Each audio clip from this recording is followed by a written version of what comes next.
നൂറ്റാണ്ട് കാലം നീണ്ട പാർലമെന്ററി രാഷ്ട്രീയത്തിൽ നിന്നും കേരള കോൺഗ്രസ് ചെയർമാൻ പി.ജെ. ജോസഫ് പടിയിറങ്ങുന്നു. ആരോഗ്യകരമായ കാരണങ്ങളാലാണ് തിരഞ്ഞെടുപ്പ് രംഗത്ത് നിന്നും പിന്മാറുന്നതെന്നും പ്രചരണ രംഗത്ത് സജീവമായി ഉണ്ടാകുമെന്നും പറഞ്ഞ പി.ജെ. ജോസഫ് മകന് വേണ്ടി സ്ഥാനം ഒഴിഞ്ഞുകൊടുക്കുന്നതായും പറഞ്ഞു. ഉമ്മൻചാണ്ടി, എ.കെ. ആന്റണി, പിണറായി വിജയൻ എന്നിവരോടൊപ്പം 1970-ലാണ് പി.ജെ. ആദ്യമായി തൊടുപുഴയിൽ നിന്നും നിയമസഭയിൽ എത്തിയത്. 1977-ലെ ആന്റണി മന്ത്രിസഭയിൽ 8 മാസം ആഭ്യന്തര മന്ത്രിയായി. പൊതുമരാമത്ത്, വിദ്യാഭ്യാസം, ഭവന നിർമ്മാണം, രജിസ്ട്രേഷൻ, ജലവിഭാഗം തുടങ്ങിയ വകുപ്പുകൾ കൈകാര്യം ചെയ്ത് പിന്നീട് 5 തവണ കൂടി മന്ത്രിസഭയിലെത്തി. കേരള കോൺഗ്രസ് രാഷ്ട്രീയത്തിലും മന്ത്രിയായിരിക്കെ ഭരണത്തിലും പി.ജെ. എന്ന രണ്ടക്ഷരം മാറ്റങ്ങളുടേതായിരുന്നു. പാർട്ടിയുടെ ശക്തി കേന്ദ്രം തൊടുപുഴയാണെന്ന് എഴുതി ചേർത്ത് പി.ജെ. ആണ്. 10 തവണയാണ് നിയമസഭയിലെത്തിയത്. എറണാകുളം, ഇടുക്കി, കോട്ടയം ജില്ലയിൽ പാർട്ടി കൈവരിച്ച നേട്ടം പി.ജെ. മുന്നിൽ നിന്ന് നയിച്ചതുകൊണ്ടാണെന്ന് പിന്നീട് നേതാക്കന്മാരും ആവർത്തിച്ചു. നിയമസഭയിലേക്ക് ആരെന്ന ചോദ്യത്തിന് അവസാനം വരെ പി.ജെ. സസ്പെൻസ് പൊളിക്കാതെ കാത്തു. ഒടുക്കം മകന് വഴിമാറാൻ സ്വയം എടുത്ത തീരുമാനമാണെന്ന് പി.ജെ. ജോസഫ് വ്യക്തമാക്കി. മകന് മത്സരിക്കാനായി സിറ്റിംഗ് സീറ്റ് ഒഴിഞ്ഞുകൊടുക്കുന്നത് കേരള കോൺഗ്രസുകളുടെ ചരിത്രത്തിൽ ഇതാദ്യമാണ്. തൊടുപുഴയിൽ 55 വർഷം നിറഞ്ഞു നിന്ന പി.ജെ. ജോസഫ് ഈ തിരഞ്ഞെടുപ്പിൽ മകൻ അബു ജോൺ ജോസഫിനായി വഴിമാറുകയായിരുന്നു. പി.ജെ. ജോസഫിന്റെ തിരഞ്ഞെടുപ്പ് രാഷ്ട്രീയത്തിൽ നിന്നുള്ള പടിയിറക്കത്തോടെ യു.ഡി.എഫിലെ യൂത്ത് 70 കാലവും അവസാനിച്ചു. 1970-ലാണ് കേരള കോൺഗ്രസ് സ്ഥാനാർത്ഥിയായി പി.ജെ. ജോസഫ് തൊടുപുഴയിൽ കന്നിയംഗത്തിൽ ജയിക്കുന്നത്. തൊടുപുഴയിൽ ജോസഫ് ഗ്രൂപ്പ് ആകെ വീണത് 2 തവണയായിരുന്നു. അതും കോൺഗ്രസ് നേതാവ് പി.ടി. തോമസിന് മുന്നിൽ.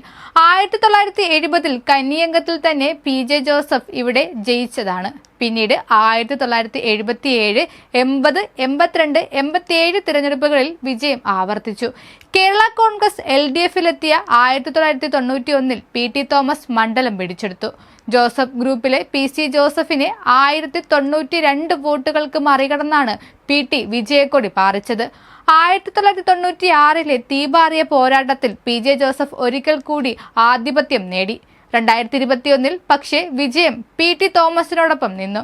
2006-ൽ പി.ജെ. വീണ്ടും തൊടുപുഴ തിരിച്ചുപിടിച്ചു. പിന്നീട് യു.ഡി.എഫിലേക്ക് മാറിയ 2011-ലും 2016-ലും 2021-ലും വിജയം ആവർത്തിച്ചു. യു.ഡി.എഫ് മുന്നണിയുടെ മുഖമായി ഏറെക്കാലം തിളങ്ങിയ അയൽ നാട്ടുകാരനാണ് കെ.എം. മാണി, ഉമ്മൻചാണ്ടി, പി.ജെ. ജോസഫ് എന്നിവർ. ജോസഫും മാണിയും ചെറിയ ഇടവേളകളിൽ LDFിന്റെ ഭാഗമായെങ്കിലും വൈകാതെ യു.ഡി.എഫിലേക്ക് തിരിച്ചു വന്നിരുന്നു. തൊടുപുഴ പുറപ്പുഴക്കാരനാണെങ്കിലും പി.ജെയുടെ അമ്മ വീട് പാലായിലാണ്. കോട്ടയവും എന്റെ നാടാണെന്ന് എപ്പോഴും പി.ജെ. പറയാറുണ്ടായിരുന്നു. 1964-ലാണ് കെ.എം. മാണി പാലയിൽ ആദ്യമായി മത്സരത്തിന് ഇറങ്ങുന്നത്. അത് കേരള കോൺഗ്രസും ഏറ്റുമുട്ടുന്ന കാലം. കോൺഗ്രസ് പാലായിൽ 3ാമതായി പോയി. പിന്നീട് മാണിയും കോൺഗ്രസ് ഉൾപ്പെടുന്ന മുന്നണിയിലേക്ക് വന്നു. 1970-ലാണ് ഉമ്മൻചാണ്ടി പുതുപ്പള്ളിയിൽ ആദ്യ മത്സരത്തിന് ഇറങ്ങുന്നത്. വിജയത്തോടെ തുടക്കം. ഈ 3 പേരും അരനൂറ്റാണ്ട് അവരുടെ മണ്ഡലത്തെ നിയമസഭയിൽ പ്രതിനിധീകരിച്ചു എന്നതും പ്രത്യേകത തന്നെയാണ്. 3 പേരുടെയും മക്കളും രാഷ്ട്രീയ പിൻഗാമികളായി എന്നതും സമാനതയാണ്. അതേസമയം കടുത്തുരുത്തിയിൽ സിറ്റിംഗ് MLA മോൻസ് ജോസഫും ഇരിങ്ങാലക്കുടയിൽ മുൻ MLA തോമസ് ഉണ്ണിയാടനും വീണ്ടും മത്സരിക്കും. കഴിഞ്ഞ തവണ മത്സരിച്ച 10 സീറ്റുകളിൽ ഇടുക്കിയും ഏറ്റുമാനൂരും കോൺഗ്രസ് ഏറ്റെടുത്തു. തൃക്കരിപ്പൂരിന് പകരം കാഞ്ഞങ്ങാടാണ് കേരള കോൺഗ്രസ് ജോസഫ് വിഭാഗത്തിന് ഇത്തവണ നൽകിയിരിക്കുന്നതും എന്നാണ് റിപ്പോർട്ട്. എന്നിരുന്നാലും ജോസഫിന്റെ പിൻഗാമിയായി എത്തുന്ന അബു ജോൺ ജോസഫിന്റെ രാഷ്ട്രീയ പ്രവേശനം തൊടുപുഴയിൽ വലിയ ചർച്ചകൾക്ക് വഴി തുറന്നതായാണ് പുറത്തുവരുന്ന റിപ്പോർട്ടുകൾ.